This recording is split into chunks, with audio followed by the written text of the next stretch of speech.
जय हिंद दोस्तों। अगर आप लोग भी आरआरबी एनटीपीसी यूजी की तैयारी कर रहे हो तो ये गणित और रीजनिंग की रामायण क्लास आपके लिए बहुत ही इंपॉर्टेंट है दोस्तों। आज एक्सपेक्टेड पेपर नंबर 10 है। अगर आप दोस्तों गणित और रीजनिंग में 60 में से 60 स्कोर करना चाहते हो तो ये क्वेश्चंस आपके लिए बहुत जरूरी है मेरे भाई। ये क्वेश्चंस हूबहू एग्जाम में देखने को मिलने वाले हैं। तो पहला सवाल आपके स्क्रीन पर आ चुका है दोस्तों। हम बहुत ही शानदार तरीके से करेंगे, कम समय में क्वेश्चंस को उड़ाएंगे मेरे भाई, ठीक है। तो पहला क्वेश्चन आंसर करेंगे कमेंट बॉक्स में। उससे पहले आप मुझे ये भी बताइए कि आपका एडमिट कार्ड आया या नहीं आया, आपका पेपर किस डेट में और किस शिफ्ट में, ये आप मुझे बता सकते हैं, ठीक है। तो पहला क्वेश्चन है कि एक शहर की जनसंख्या वार्षिक रूप से 10% की वृद्धि होती है। अगर वर्तमान जनसंख्या 21,000 है तो 3 सालों के बाद जनसंख्या कितनी हो जाएगी? क्या आप लोग इस क्वेश्चन को बना सकते हो? देखते हैं कौन सबसे पहले इसका जवाब कमेंट बॉक्स में देता है, किसका सबसे पहले कमेंट आता है। देखो दोस्तों, वर्तमान जनसंख्या 21,000 है। कितनी है? 21,000 है वर्तमान जनसंख्या प्रेजेंट की। और आपको पता है जो फ्रैक्शन वैल्यू 10% की होती है वो 1/10 होती है। तो आप 11 का मल्टीपल भी चेक कर सकते हो। 10 से 1 की वृद्धि यानी 11। तो ये अपन को 2 बार और लिखना है क्योंकि 3 साल की बात कही गई है, ठीक है। अगर आप चाहो तो इसमें 11 का मल्टीपल भी चेक कर सकते हो इन ऑप्शन में, ठीक है। अगर आप चाहो तो ऑप्शन में लगा सकते हो। जैसे अपन पहला वाला ऑप्शन ट्राई करते हैं। 9 और 2 11, 11 और 1 12, 7 और 7 14, यानी 2 का अंतर है, ये आंसर नहीं हो सकता। और कौन सा चेक करें? डी वाला चेक कर लो भले ही। यहाँ पे देखो 9 और 2 11, 11 और 1 12, 7 और 5 12, ये आंसर होगा ऑप्शन नंबर डी। आप अगर चाहते तो बिना कलम उठाए भी इसको कर सकते थे। भले आप सॉल्यूशन कर लो, कोई दिक्कत नहीं है। ये 3 जीरो से आप ये 3 जीरो हटा दो, ठीक है। और आपको पता है कि 11 का क्यूब क्या होता है? 11 क्यूब होता है 1331, ठीक है। अब आप अगर चाहो तो 1331 में आप एक कितना 21 का मल्टीप्लाई करके भी आप आंसर निकाल सकते हो, जैसा आपको सूटेबल लगे, ठीक है। तो 21 से कम 21 की एक कैरी, 2 21 3 63 और 2 65 की 5 कैरी, 6 21 3 63 और 6 69, 69 की 9 कैरी 6 और 21 से कम 21, 21 और 6 27। तो देखो आंसर भी वही आया। अगर आप चाहते ना दोस्तों, अगर आप इस क्वेश्चन को 10% देख के ऑप्शन से कर सकते थे इस क्वेश्चन को, ठीक है। तो मैंने दोनों ही तरीके बताए जो आपको अच्छा लगे। क्वेश्चन नंबर 2 आपके स्क्रीन पर है। देखो गणित और रीजनिंग के मैंने एक्सपेक्टेड सवाल चुने जो आपके एग्जाम में हूबहू देखने को मिलेंगे। तो आप सभी से एक ही रिक्वेस्ट है, वीडियो को पूरा लास्ट तक जरूर देखना, एक भी क्वेश्चन मिस मत करना, ठीक है। क्या पता जिस क्वेश्चन को मिस किया वही एग्जाम में टपक जाए, तो ये गलती मत कर लियो। एक व्यक्ति अपनी आय का 75% खर्च करता है और उसकी आय में 20% की वृद्धि होती है और उसके 10 खर्चे में 10% की वृद्धि होती है, तो बचत में परिवर्तन वृद्धि पता है। देखो आपको पता है कि जो आय होती है, इनकम होती है, वो खर्च प्लस बचत होती है। खर्च प्लस बचत होती है। जो इनकम होती है मेरे भाई, वो एक्सपेंडिचर प्लस सेविंग होती है, ठीक है। ये तो आपको पता ही है मेरे भाई, बचत। अब आपको ये भी पता है कि गुरु जो 20% की फ्रैक्शन वैल्यू 1/5 होती है, ठीक है। और ये क्या, उससे पहले रुको रुको रुको 1 मिनट। आप है ना इसकी फ्रैक्शन वैल्यू मत निकालो, बहुत शानदार क्वेश्चन बताओ। ये 75% होता है 3/4। अब ध्यान से सुनना, अगर आप मेरे भाई 4 रुपये कमा रहे हो, यहाँ पर अगर 4 रुपये कमा रहे हो और 3 रुपये ऊपर से खर्चा कर रहे हो, तो कितना बचा रहे हो? कॉमन सेंस की बात है गुरु, हम 1 रुपये बचा रहे हैं। अब इस क्वेश्चन को पॉइंट में ना फंसे, इसलिए मैंने अपनी तरफ से 2 जीरो लगा ली ताकि पॉइंट में हम बिल्कुल भी ना फंसे, ठीक है। वो पहले कह रहा है कि आप इनकम में 20% की वृद्धि करो। आप 400 का 20% निकालोगे तो कितना आएगा? 2 जीरो गए 80 आएगा, और 400 में 80 जोड़ोगे मेरे भाई तो 480 हो जाएगा मेरे भाई। इसमें मैंने क्या किया मेरे भाई? 20% का इजाफा कर लिया, यानी बढ़ोतरी कर दी। फिर वो क्वेश्चन और कह रहा है कि आप 10% खर्चे में भी वृद्धि कर लो, तो 300 का 10% कितना होता है? 30 होता है। तो यहाँ पर 330 आ जाएगा मेरे भाई। तो यहाँ पर भी मैंने 10% की क्या कर दी? वृद्धि कर दी मेरे भाई, ठीक है। फिर आगे आप बचत निकाल दो। 480 कमा रहे हो, 330 रुपये खर्च करो, कितने की बचत आ रही है? 70 और 80, यानी 150 रुपये की बचत आ रही है।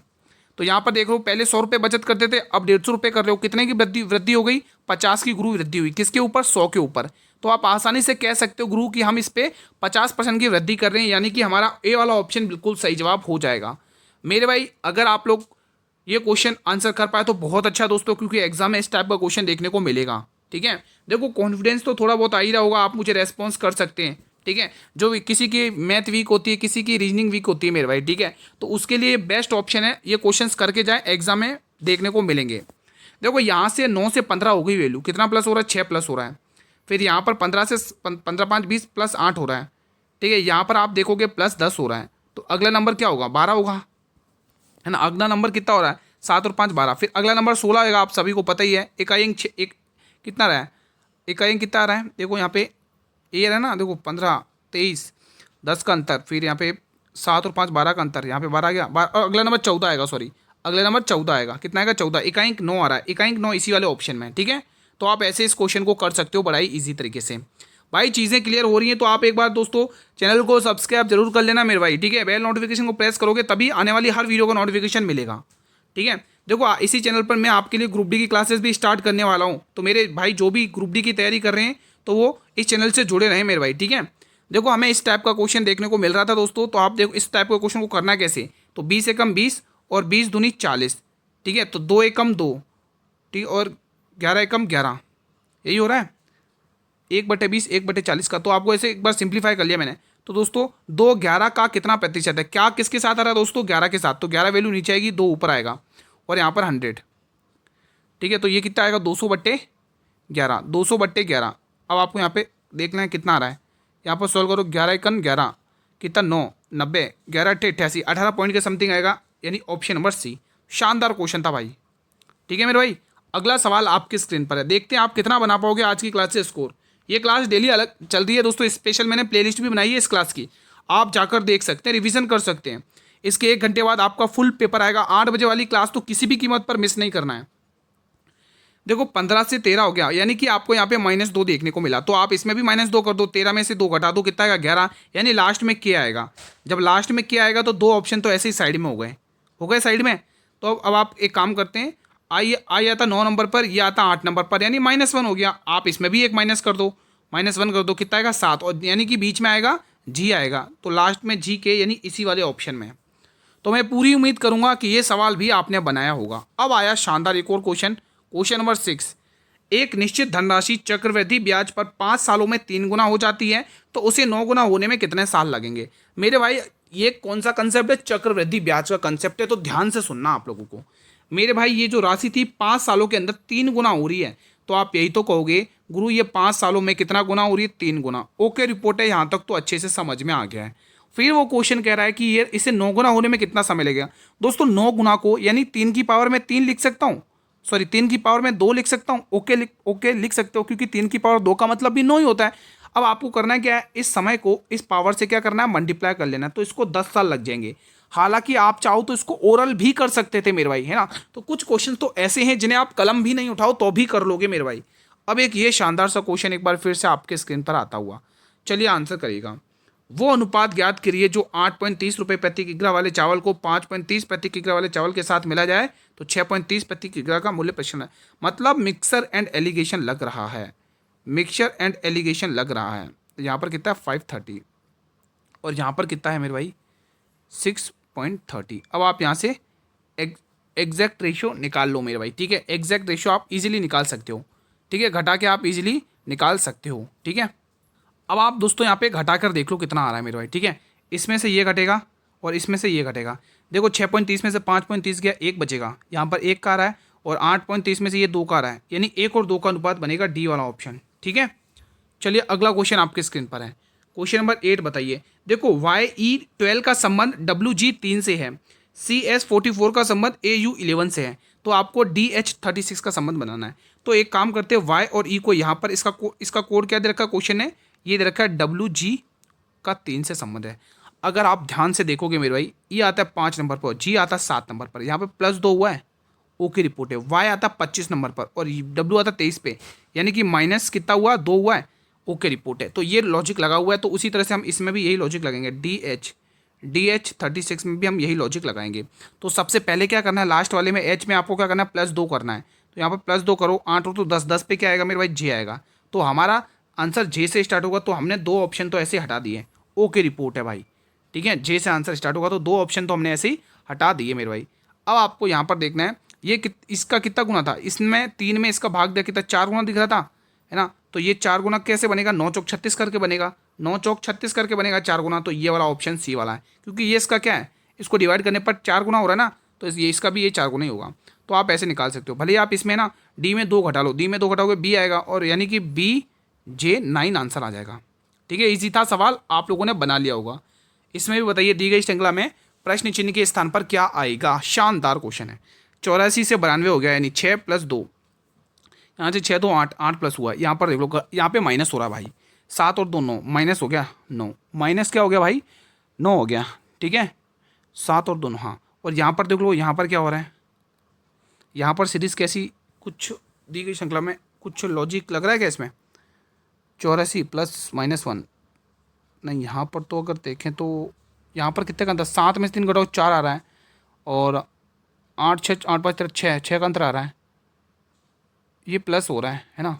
तो यहाँ पर अगर आप देखेंगे तो ये कुछ लॉजिक लग रहा है यहाँ पे, ये 2 का क्यूब दिख रहा है मेरे भाई, हाँ लॉजिक लग रहा है, ये 2 का क्यूब है।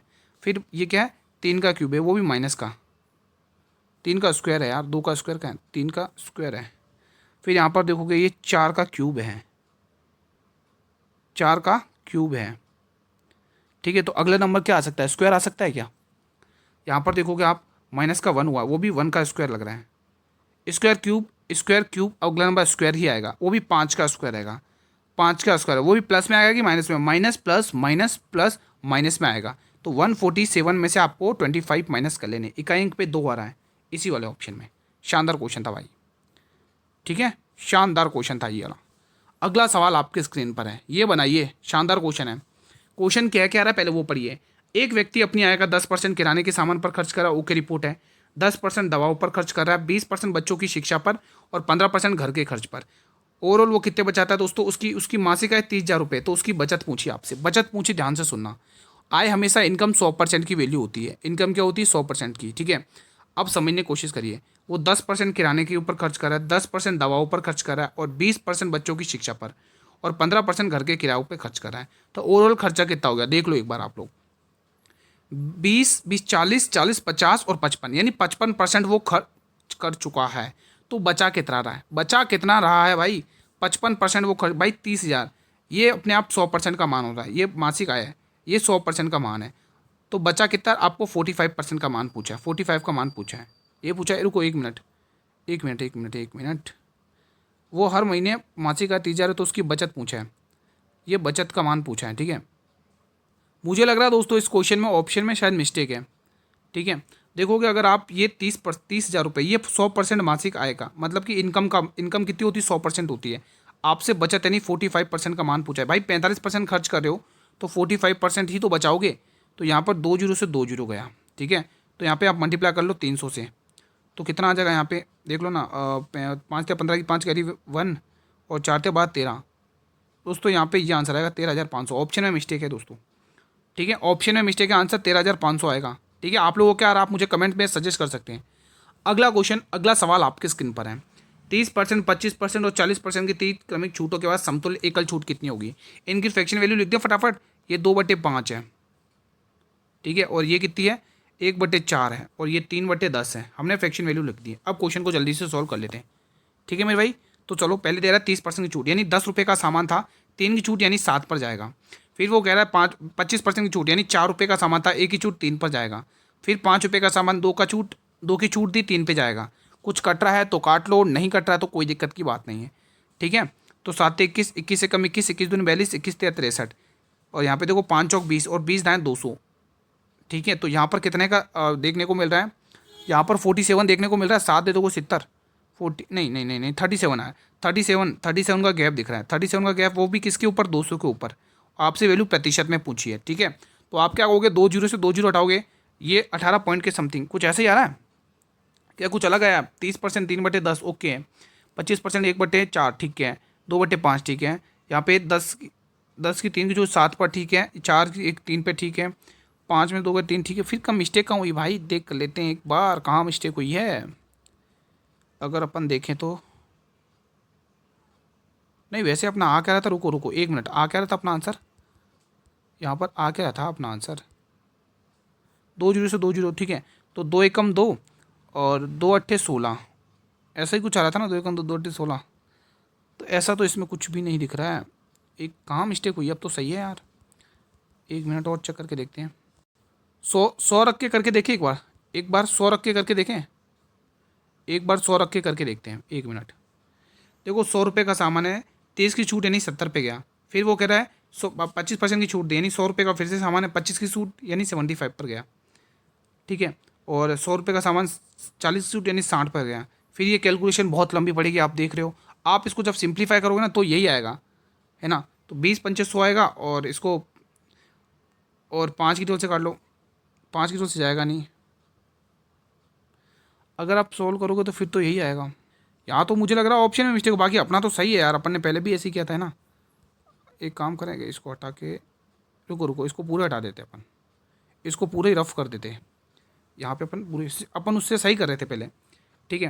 यहाँ पर कितना था, 3/10 था ना, 1 मिनट, कहाँ गई पेंसिल, ये रही, 3/10 था, अपन सही कर रहे थे, देखते क्या आता आंसर, ठीक है। तो 10 रुपये का सामान 3 पे कहीं 7 पर जाएगा ये सामान, ठीक है। 10 का 3 की छूट 7 पर जाएगा। 4 का सामान 1 की छूट 3 पर जाएगा। फिर उसके बाद 5 का सामान 2 की छूट 3 पर जाएगा। 7 × 21 = 63, ठीक है। 5 × 20, 20 दाएँ 200, 200, ठीक है। अब यहाँ पर आप देख पा रहे हो कितने की छूट आ रही है। शायद मैंने माइनस में कुछ मिस्टेक कर दी थी, हाँ मुझे लग रहा है, हाँ। तो 10 में से 3 गए 7 बचेगा, 9 में से 6 गए 3 बचेगा, और एक, हाँ मुझे लग रहा है माइनस में ही मैंने मिस्टेक करी थी, माफ़ी चाहूँगा, ठीक है। माइनस में मिस्टेक करी, बाकी सही है। तो 2 जीरो से 2 जीरो गया, 2 की से 2 छंके 12, 1 17, 2 अट्ठे 16, 68 पॉइंट के समथिंग आएगा। 68 पॉइंट के समथिंग एक ही ऑप्शन है, ठीक है। वो क्या, माइनस में मिस्टेक हो गई थी। अगला क्वेश्चन, दी गई श्रृंखला में प्रश्न चिन्ह के स्थान पर क्या आएगा। यहाँ पर लॉजिक लगाइए। यहाँ पर दोस्तों थोड़ा मल्टीप्लिकेशन ज़्यादा हो रहा है ना, यहाँ पर 4 गुना हो रहा है, 25 चौके 100, -3 हो रहा है। यहाँ पर 3 गुना 9 × 27, -2 हो रहा है। और यहाँ पर देखोगे, यहाँ पर तो हो ही नहीं है, 5 दूनी 10, -1 हो रहा है। तो यहाँ पर भी गुणा 4 गुणा 5 होगा, और इस बार -4 होगा। फिर अगला नंबर गुणा 6 होगा और -5 होगा, ठीक है। 6 × 6 11 में से 6 इकाई 6 आ रहा है क्या, इकाई 4 आ रहा है क्या, 6 × 6 यानी, हाँ इकाई 6 लग रहा है। 481 है ना भाई, 481 × 6 -5 करना है। तो पहले मल्टीप्लाई कर लो, 6 × 6 8 × 48 की 8 कैरी 4, 6 × 4 28, माइनस, यानी इकाई अंक एक ही आ रहा है, ठीक है। तो इकाई अंक इसी में आ रहा है दोस्तों, कोई दिक्कत तो नहीं है। आई होप गाइस कि आप लोगों ने भी ये क्वेश्चन कर लिया होगा। क्वेश्चन नंबर 13 बताइए, शानदार क्वेश्चन है। मनीष की ओर इशारा करते हुए अजय ने एक महिला से कहा, वो मेरी बेटी की माँ के पिता का बेटा है। अजय का मनीषा से क्या रिश्ता है, यानी मनीष क्या कहेगा अजय को। ध्यान से सुनना, आप कंसेप्ट को ध्यान से समझो। देखो, मनीष की ओर इशारा करते हुए अजय ने बोला, एक महिला से कहा, मनीष की ओर इशारा करते हुए अजय ने मतलब अजय महिला से कह रहा है, वो भी किसकी ओर इशारा करके, मनीष से। वह मेरी बेटी के माँ यानी मेरी पत्नी, मेरे पत्नी के पिता यानी मेरे ससुर का बेटा है, है ना, ससुर का बेटा है। तो फिर ये तो उसका साला लगेगा, है ना। तो मनीष अजय को क्या कहेगा, जीजा कहेगा भाई, है ना। अगला क्वेश्चन, आपको डिक्शनरी ऑर्डर में जमाना है। देखो डी वाला अक्षर सभी के कॉमन आ रहा है, तो इसमें तो कुछ दिखेगा नहीं। ये देखो डी वाला तो आप देख नहीं सकते, आई भी सब में कॉमन आ रहा है। यहाँ पर एस आ रहा है, यहाँ पर एस, यहाँ पर एस, यहाँ पर एस, लेकिन यहाँ पर यानी तीसरा वाला सबसे पहले आएगा। तो ये 2 ऑप्शन गए, यानी 3 से स्टार्ट होने वाला है, 3 से स्टार्ट होगा आंसर हमारा, ठीक है। देखो क्योंकि यहाँ पर देखो ना, यहाँ पर एस है, यहाँ पर एस है, यहाँ एफ है, यहाँ पे एफ है। अब यहाँ पर और देखोगे, यहाँ टी है और यहाँ आर है, यहाँ टी है, यहाँ आर है, यहाँ सी है, यहाँ टी है, यानी 2 वाला आएगा। 3 और 2 से, यानी डी वाला ऑप्शन। अगला सवाल, ऐसे क्वेश्चन ऐसे ही उड़ाएंगे। ईंधन दोस्तों डीजल से चलता है, तो बर्तन किससे चलेगा बताइए। देखो ये क्वेश्चन मैं 2-3 बार करवा चुका हूँ, तो ये क्वेश्चन आपको होमवर्क में मिलेगा, प्लीज़ आंसर दीजिएगा, सबसे ईजी क्वेश्चन है ये। अगला सवाल, एक आध क्वेश्चन होमवर्क में भी मिलने चाहिए।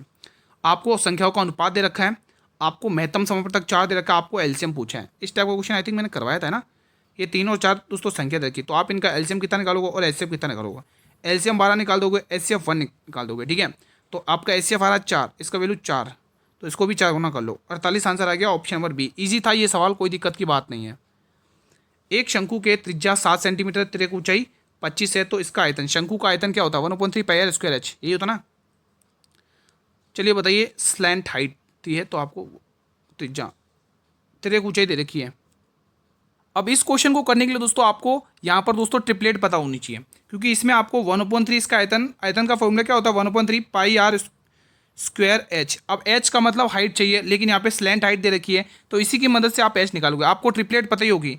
अगर ट्रिपलेट नहीं पता, फिर फॉर्मूले से सॉल्व करना पड़ेगा। आपको पता ही होगा ट्रिपलेट होती है एक 7, 24 और 25 की, ठीक है। तो यहाँ पर आपको दोस्तों 25 दे रखा है, 7 दे रखा है, यानी 24 आपकी हाइट हो गई। तो आप हाइट से निकालोगे 1/3, और फॉर्मूले का पाई का मान 22/7, और त्रिज्या का स्क्वायर यानी 7 का स्क्वायर, 7 × 7 लिख लो, कोई दिक्कत नहीं है। और हाइट आपके पास 24 अभी आपने जस्ट निकाल ली, ठीक है। तो यहाँ पे देखोगे 7 से 7 गया, 3 की टेबल से 8 बार, ठीक है। 8 और 7 56, 22 सेकंड 22, ठीक है। तो यहाँ पे आपको 56 × 22 कर लेना है, 56 × 22 कर लेना है। 22 छक्के 132 की 2, इकाई अंक 2 आ रहा है, इकाई अंक 2 इसी वाले ऑप्शन में, ठीक है। तो यहाँ पे ए वाला ऑप्शन आ गया। देखो अगर आपको ये मतलब हाइट निकालने नहीं आ रही, तो आप ये वाला फॉर्मूला लगा सकते हो, ठीक है।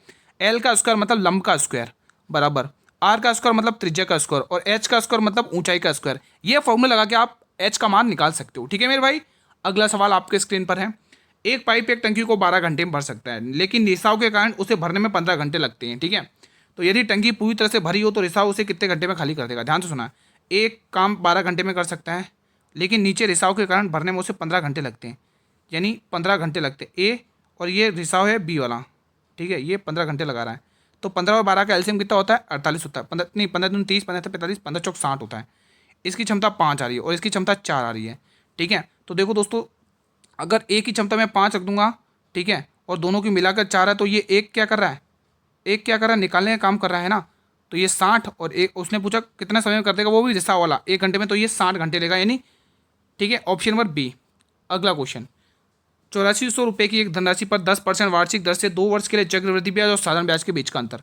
देखो आप इस इफेक्टिव से भी कर सकते हो। ठीक है, अगर आप इफेक्टिव लगाओगे तो 10% की दर से 2 साल का जो सीआई होता है मेरे भाई, वो 20% होता है। ये क्या निकाला मैंने, सिंपल इंटरेस्ट। ठीक है, और 10% की दर से 2 साल का जो चक्रवृद्धि ब्याज होता है वो 21% होता है। कितना होता है, 21%। ये मैंने सीआई निकाल दिया।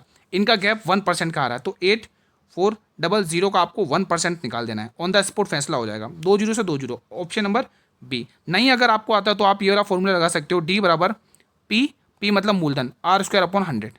ये फॉर्मूला लगाकर भी आप सॉल्व कर सकते हो 2 साल का सीआई एसआई।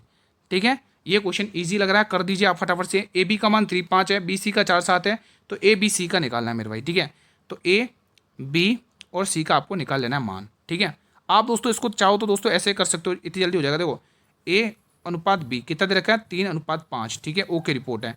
यहाँ पर देखोगे बी अनुपात सी, आप इसको ऑप्शन से भी कर सकते हो, ऐसा कुछ नहीं है मेरे भाई। ठीक है, आप ऑप्शन से भी कर सकते हो। तो पहले ए का निकालते हैं, तो 4×3=12, यहाँ पर 12 लिख लेना है। फिर बी का निकालोगे, 5×4=20 यहाँ लिख देना है, और सी का 7×5=35 यहाँ लिख देना है। तो 12, 20, 35, 12, 20, 35 यानी ऑप्शन नंबर ए। अब एक क्वेश्चन बच, इतना ही था क्या। चलो ठीक है, आज का सेशन मैं यहीं पर वाइंड अप करता हूँ। कैसा रहा आप लोग का रिवीजन मुझे कमेंट के माध्यम से बताइए दोस्तों। ठीक है, तो कुल कितने क्वेश्चन पूछ लिए मैंने, 20 क्वेश्चन पूछे, आपने 20 में से कितने बनाए, आप मुझे कमेंट के माध्यम से रेस्पॉन्स कर सकते हो। सेशन पसंद आया तो सेशन को लाइक और शेयर जरूर करो मेरे भाई। हर एक स्टूडेंट तक क्लास पहुंचा दो, क्योंकि कल का ही दिन बीच में है और 13 जून से आपके एग्जाम स्टार्ट है मेरे भाई। इसके 1 घंटे बाद दोस्तों आपका 8 बजे वाला फुल पेपर आएगा, उस क्लास को मिस नहीं करना है। ये क्लास दोस्तों मैथ प्लस रीजनिंग, अब ध्यान से देखो, मैथ प्लस जो रीजनिंग की क्लास चलती है वो डेली 7 PM चलती है डेली। ठीक है, और जो फुल पेपर हम डिस्कस करते हैं मेरे भाई, फुल पेपर वो आपको 8 बजे वाली क्लास में देखने को मिलता है। ठीक है मेरे भाई, अगर चैनल पर पहली बार विजिट करो तो चैनल को सब्सक्राइब जरूर कर लेना, बेल नोटिफिकेशन को प्रेस कर लेना, ताकि आने वाले हर एक नई वीडियो का नोटिफिकेशन मिलता रहे। कोई भी डाउट हो किसी भी क्वेश्चन से रिलेटेड, वो मुझसे पूछ सकते हैं कमेंट के माध्यम से। मिलेंगे कल इसी टाइम पर एक और नई क्लास में, तब तक जय हिंद, जय भारत, वंदे मातरम।